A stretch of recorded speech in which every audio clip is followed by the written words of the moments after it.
শুভ সন্ধ্যা সবাইকে। Channel I Toronto স্টুডিওতে স্বাগত জানাচ্ছি প্রবাস কথা অনুষ্ঠানে।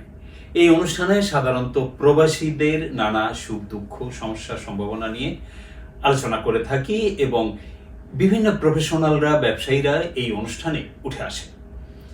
তো আজকে টরন্টো স্টুডিওতে আমাদের সঙ্গে অতিথি আছেন মিস্টার গৌতম পাল। গৌতম পাল, আপনাকে চ্যানেল আই টরন্টো স্টুডিওতে স্বাগত জানাচ্ছি। আপনাকে ধন্যবাদ আমাকে আমন্ত্রণ জানানোর জন্য।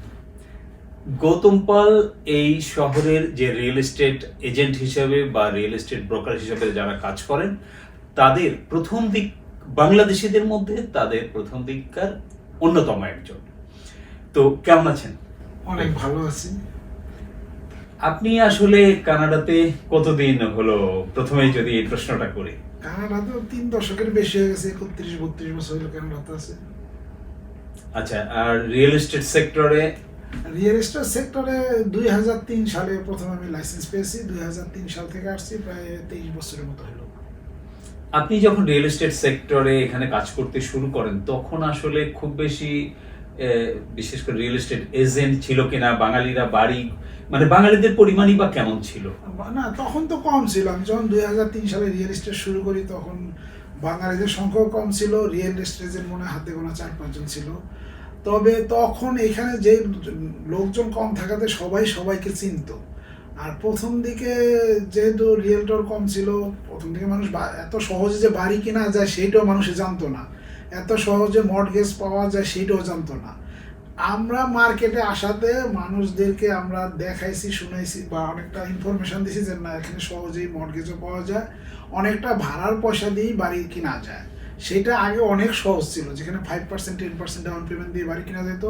এখানে তখন একটা বাড়ির দাম ছিল $250,000 to $300,000, যেটা এখন মিনিমাম $8-9 লাখ টাকা, $1 মিলিয়ন। তো এখন তো 20% না দিলে বা মর্টগেজ পাওয়া কঠিন হয়ে যায়, আর তখন 5% ডাউন পেমেন্ট দিয়ে কেনা যেত। অনেকে তো একাধিক বাড়ি কিনছে। আর প্রথম দিকে যে 5% ডাউন পেমেন্ট দিয়ে যারা বাড়ি কিনছে, 2-3 বছর পরে দাম বেড়ে যাওয়াতে ওইটা রিফাইন্যান্স করে আবার একটা কিনছে, আবার একটা কিনছে, এইভাবে একজনে অনেকগুলি বাড়ি না, সেটাই। আমরা অনেক পুরনো বাংলাদেশি প্রবাসী বাংলাদেশি যারা টরন্টোতে থাকেন তাদের দেখেছি একাধিক বাড়ি কিনতে, অনেকে 3-4টে করেও বাড়ি আছে। তো এইটা কি ওই কারণেই যে রিফাইন্যান্সিং করে না কেন? হ্যাঁ, এটা এই কারণেই।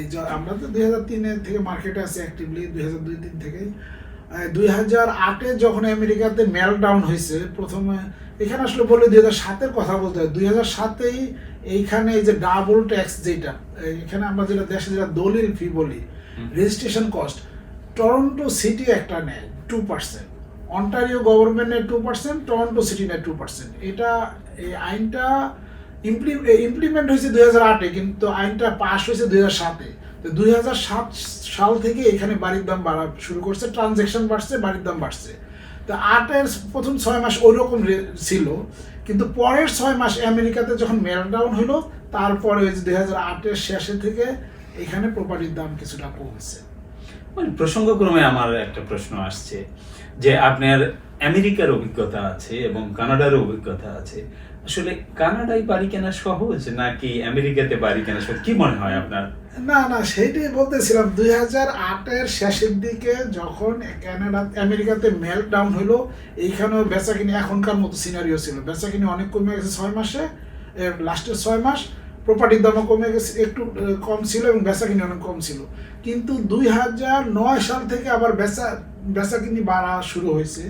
যদিও আনএমপ্লয়মেন্ট রেট তখন মনে হয় 5 থেকে বাইরে 6-7% হয়ে গেছিল, বেচাকিনি বাড়ছে। তখন ওইটা 2010 সাল পর্যন্ত এটা নিয়ম ছিল যে রিফাইন্যান্স করে একটা বাড়ি যে 3 লাখ টাকা দিয়ে কিনছে, 5%-এ রিফাইন্যান্স করেই সে আরেকটা বাড়ি কিনতে পারছে। 50,000 টাকা দাম পারলে সে 50,000 টাকা উঠে ফেলতে পারছে, 95%, 50,000 টাকা।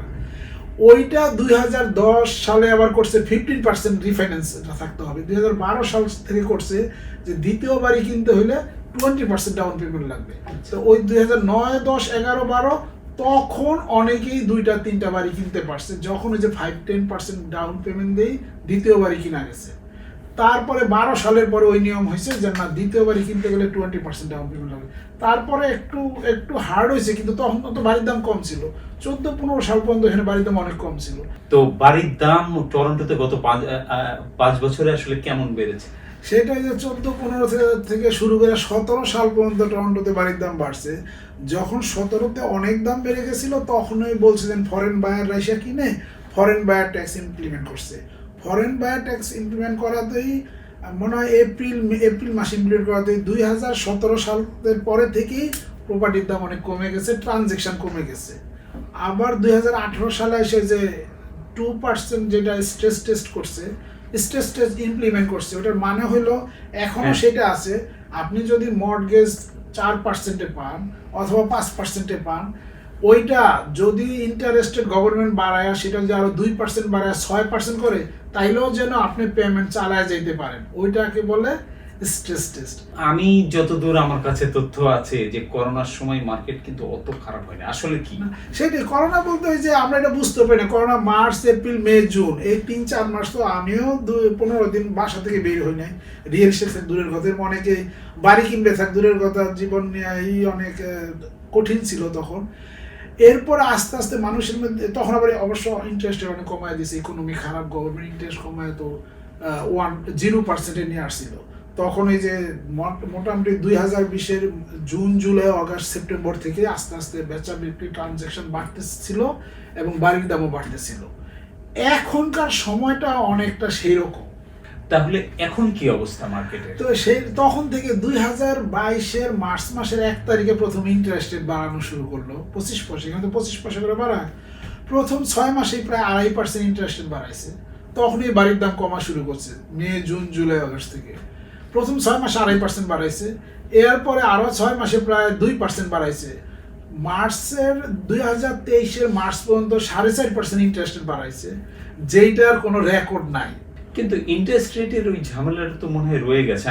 আমি দেখছি যে গত কয়েকবার এটা স্টেবল আছে, কিন্তু এই স্টেবল মানে কানাডিয়ান গভর্নমেন্ট ইন্টারেস্ট মানে সুদের হার বাড়াচ্ছে না, কমাইছে। কিন্তু এইটা আমি বলতেছি যে 2022-এর এপ্রিল পর্যন্ত তো দাম বেশি ছিল, বেচা বিক্রি বেশি ছিল। 22-এর পরে থেকে যখন ইন্টারেস্ট কমানো শুরু করলো তখন বাড়ির দাম কমা শুরু করলো। ওই যে বললাম যে 2023-এর এপ্রিল পর্যন্ত দাম কমছে, তখন এপ্রিল এসে বলছে ইন্টারেস্ট রেট আর কমাবে না, তখন আবার মে জুন আবার একটু বাড়ছে, তখন আরো 50 পয়সা বাড়াইছে।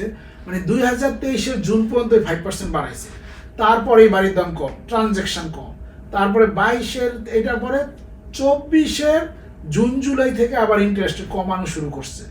তো যখন ইন্টারেস্ট কমানো শুরু করছে জুলাই 2024-এর মানে ডিসেম্বর পর্যন্তই 3.5% কমাইছে।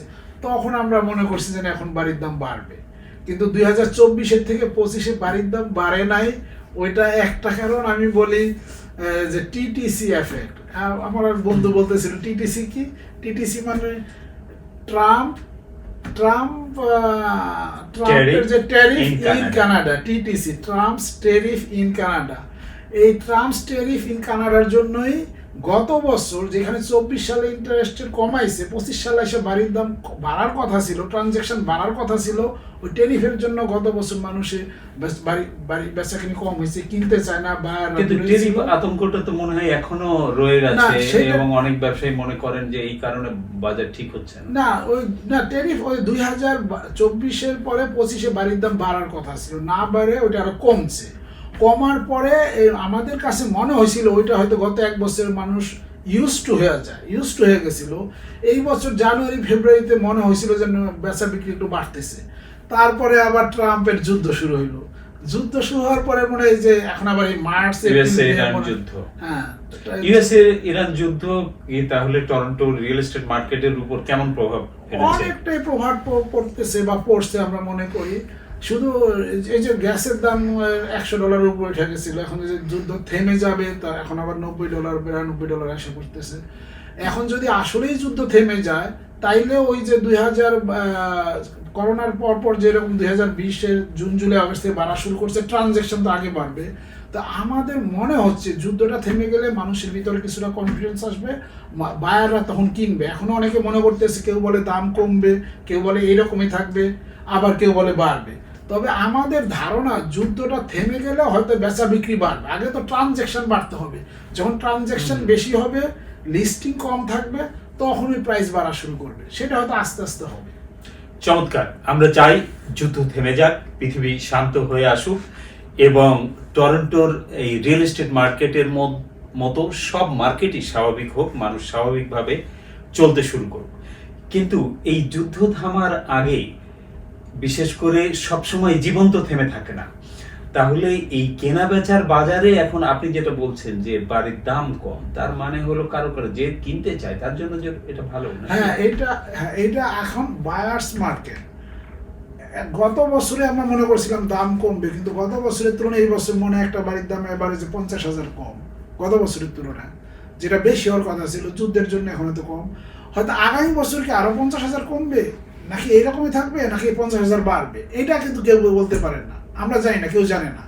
তবে মনে হচ্ছে যুদ্ধ থেমে গেলে ট্রানজ্যাকশন বাড়বে, বেচা বিক্রি বাড়বে, এভারেজ প্রাইস বাড়বে। এখন যে থাকার জন্য কিনবে তার জন্য সবসময় ভালো। এখন যে গত বছর কিনছে এভারেজ বাড়ির দাম 50,000 টাকা কমে গেছে, সে হয়তো মনে হচ্ছে তার এখন বিক্রি করতে যাবে না, তার কোনো অসুবিধা নাই। কিন্তু যে ইনভেস্টমেন্টের জন্য কিনছে তার কাছে হয়তো সে তো আজকে বিক্রি করতে যাবে না, হয়তো 1 বছর 2 বছর 3 বছর পরে যখন বাড়বে তখন বিক্রি করলে তার লাভ হবে। তবে যে থাকার জন্য কিনবে এবং যে বিক্রি করে কিনবে তার জন্য এখন খুবই ভালো সময় কেনার জন্য, বায়ার্স মার্কেট। চমৎকার। তাহলে যিনি বেচবেন, যিনি আমরা শুনেছি যে সুদের হার বেড়ে যাওয়ার কারণে অনেক যাদের একাধিক বাড়ি আছে তারা বাড়ির মর্টগেজ ঠিক মতো দিতে পারছেন না, তো তাদের জন্য কি অনেকে বাড়ি ছেড়ে দিতে চান, তারা কি করবে? না, এখন ওই যে বিজনেসে লাভ লস হয়, জীবন থেমে থাকে না। বিজনেস যারা হয়তো বেশি কিনে ফেলছে অনেকের সমস্যা হচ্ছে, কিন্তু আমরা তো ওই লাভের হিসাবটাই ধরি সবসময়। বিজনেসম্যানদের মনে করে বিজনেস লাভ বিজনেসের লাভ লস দুইটাই হইতে পারে। অনেকে আগে যারা কিনা লাভ করছে, এখন যদি এই গত 2-3 বছর 4 বছর আগে যারা কিনছে হাই মার্কেটের সময় কিনছে তাদের লস হচ্ছে, অনেকে ধরে রাখতে পারে না, অনেকে 3টা-4টা বাড়ির জায়গায় 2টা বিক্রি করে 2টা একটা ধরে রাখছে, তাদের জন্য কঠিন। কিন্তু ওই যে এখন তারপর আমরা মনে করি ওই যে টাইটানিকের একটা ঘটনা ছিল যে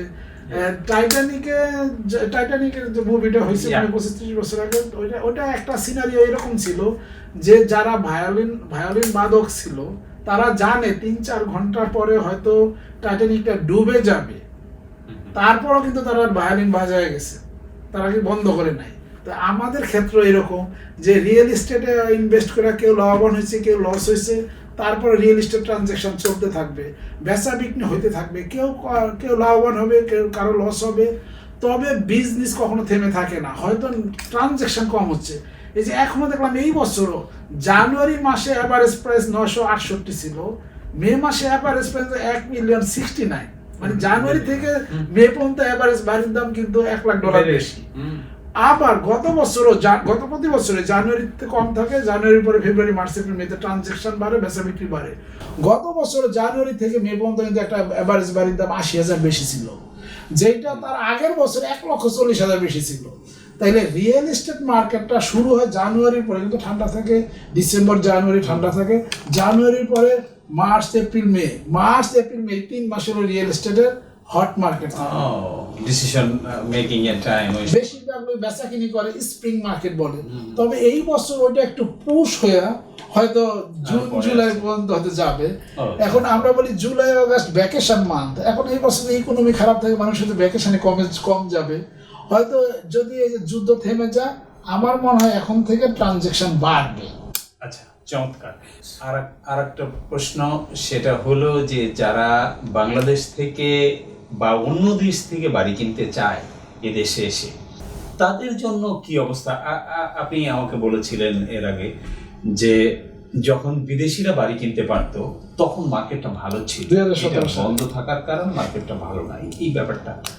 হ্যাঁ, এটা 2017 সালে যে ফরেন বায়ার ট্যাক্স একটা ইমপ্লিমেন্ট করছে। এখানে যদি ক্যানাডিয়ান সিটিজেন বা পিআর কার্ড না থাকে তাহলে তাকে এক্সট্রা 20% ট্যাক্স দিতে হয়। যেমন $1,00,000 একটা প্রপার্টি কিনলে তাকে $1,00,000 একটা গভর্নমেন্ট ট্যাক্স দিতে হয়, নন রেসিডেন্স ট্যাক্স। সেইটা মনে হয় এই বছর ডিসেম্বর মাস থেকে উঠে যাবে। তা আগামী বছর জানুয়ারি মাস থেকে যদি এটা শুরু হয় তাইলে তারা কিনতে পারবে, এক্সট্রা ট্যাক্স যেহেতু দিতে হবে না। অনেকে হয়তো ছেলে মেয়ে এখানে পড়াশোনা করে তারা কিনতে পারবে। সেটা একটা বড় ইনভেস্টমেন্ট শুরু হবে আগামী জানুয়ারি থেকে। আরেকটা ইনভেস্টমেন্ট হবে, কানাডার ইকোনমি এখন যে লেভেলে আছে তার থেকে অনেক ভালো হবে আমার ধারণা এটা, বা অনেকে এই কথাটা বলছে যে গত 1 বছরে কানাডাতে রিয়েল এস্টেটে যতটা ইনভেস্টমেন্ট বাংলাদেশ বা মিডল ইস্ট থেকে আসছে, আগামী 1 বছরে তার থেকে 4-5 গুণ বেশি হবে। কারণ মিডল ইস্টের যুদ্ধ পরিস্থিতির জন্য হয়তো অনেকেই ওইখানে আর ইনভেস্ট করতে চাবে না, সেই ইনভেস্টমেন্ট মানি হয়তো কানাডাতে আসবে, কানাডাতে ইনভেস্টমেন্ট মানি আসবে। কানাডাতে তো ওয়েল প্রডিউসিং কান্ট্রি, তো ওয়েলের দাম বাড়লে তো কানাডাতে সেই টাকাও কানাডাতে আসে, আমেরিকাতে যেহেতু ইম্পোর্ট করে, তো কানাডার ইকোনমি হয়তো রিকভারি হয়ে যাবে, খুব একটা খারাপ পজিশনে থাকবে না আমার মনে হয়। চমৎকার। তাহলে আমরা একেবারে শেষ পর্যায়ে, আপনি বিশেষ করে ক্রেতা বিক্রেতা উভয়ের জন্য কি পরামর্শ দেবেন এখন?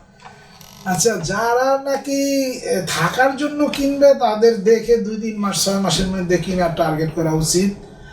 আর যারা একটা বিক্রি করে আরেকটা কিনবে তাদের জন্য ভালো, যে একটা বাড়ি যেমন 4-5 বছর 7 বছর আগে বাড়ি কিনছে, ইকুইটি আছে, 6-7 লাখ টাকা দিয়ে কিনছে, সে পুরোনো বাড়ি দিয়ে শুরু করছে, সেই বাড়ি বিক্রি করে সেটা দিয়ে নতুন বাড়ি কিনে, আমরা যেটা বলে 8 লাখ টাকার বাড়ি যদি 2 বছর পরে 10% বেড়ে 9 লাখ টাকার মতো হয়, তাহলে যে নাকি 1.5 মিলিয়ন দিয়ে বাড়ি কিনবে সেটা কিনতে গেলেও তো 16.5 লাখ দিয়ে কিনতে হবে। যারা আপগ্রেড করবে তাদের জন্য এখন ভালো, কম দামেরটা বেচে যে বেশি দামে কিনতে যায়। আর যারা বেশি দামেরটা বেচে কম দামে কিনবে তাদের হয়তো কিছুদিন অপেক্ষা করা উচিত। আর যারা থাকার জন্য কিনবে তাদের জন্য তো দেখে হাতে 2 মাস 4 মাস 6 মাসের মধ্যে কিনা উচিত। অনেক ধন্যবাদ গৌতম পাল। বিশেষ করে কানাডায় যারা বাড়ি কিনতে চান, বিক্রি করতে চান, তাদের জন্য যে পরামর্শ দিলেন, নিশ্চয়ই তারা এই পরামর্শ তাদের ব্যবসায়িক জীবনে বা কেনাকাটায় কাজে লাগাবেন। আর দর্শক, আপনাদের বলতে চাই যে প্রবাস কথা দেখুন, প্রবাস সংবাদ দেখুন চ্যানেল আয়ের, এবং প্রবাস কথা এবং প্রবাসী সংবাদে পুরো প্রবাসী বাংলাদেশকে তুলে ধরা হয়। সবাইকে ধন্যবাদ।